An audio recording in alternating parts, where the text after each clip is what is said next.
it really hasn't been like just this season. You know, there was some excitement with Baker because they had some success, but like and some consistency. Yeah. So like success, consistency, feeling like we have a guy that they haven't had it forever. Yeah.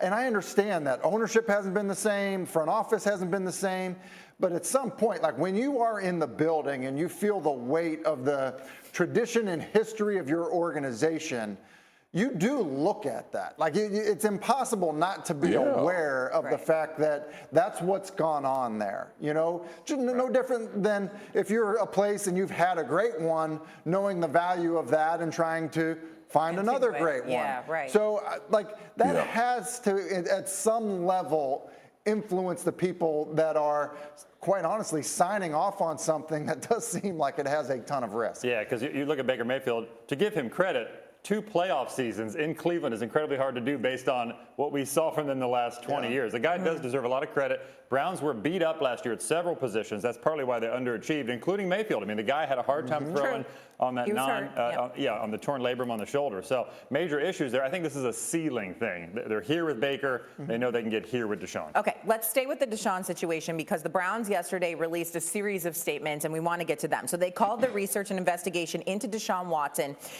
including the allegations of sexual assault and sexual misconduct against him, quote, extensive. Watson, of course, facing 22 lawsuits and a possible NFL suspension. Browns owner Dee and Jimmy Haslam released a statement. In part, you see the quote up on your screen.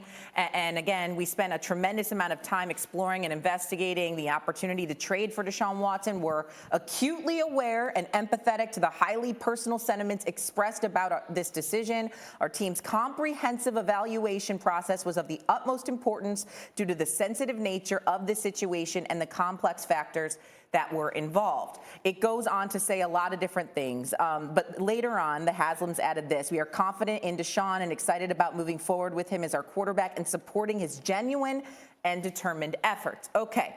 However, the attorney for the 22 women who have filed civil lawsuits, Tony Busby, says not a single NFL team has reached out to him or the women, and that would include the Browns. And he said this yesterday in part: the Browns organization did not reach out to me. I didn't expect them to do so and can understand why they didn't, but knowing what I know, they probably should have. And so, Jeremy, when you hear all of this, and it's hard not to, right, take a step back and look at all of these statements and then what has come to fruition, and then hear Busby say, like, no one's reached out to me. How do you think the Browns handled this?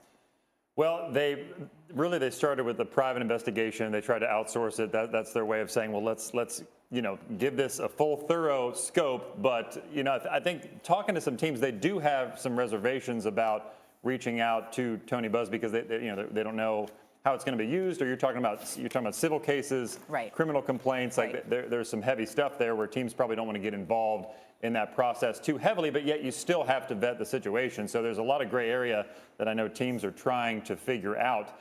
Probably not a perfect solution there. I think the league is still taking a thorough stance on this, though. Like, I don't expect clarity on his potential suspension for probably a while. Talking to some teams, they think ballpark maybe 6 games he'll miss. It could be more, could be less. They're really trying to figure that out. Browns don't know and probably won't know for a while. Yeah, and that's unfortunate because, first of all, there should be a decision or something said from the National Football League here shortly. We're going to start football soon in May. Yeah. Like, we're going to start having OTAs and things going on around facilities, and the league needs to come forward. If they're not done going through all their research and figuring things out, they should let us know this. And then in addition to that, I'm a little disappointed it took the Browns 48 hours to release this. We heard of this trade on Friday. We didn't get a statement until Sunday. And I understand everything had to go through the whole process and people needed to sign on the dotted lines and all of the other things. But I would assume that we had these kind of statements ready to go before you make a move like this, just because of how it appears sometimes to the other side, which is not just the football side.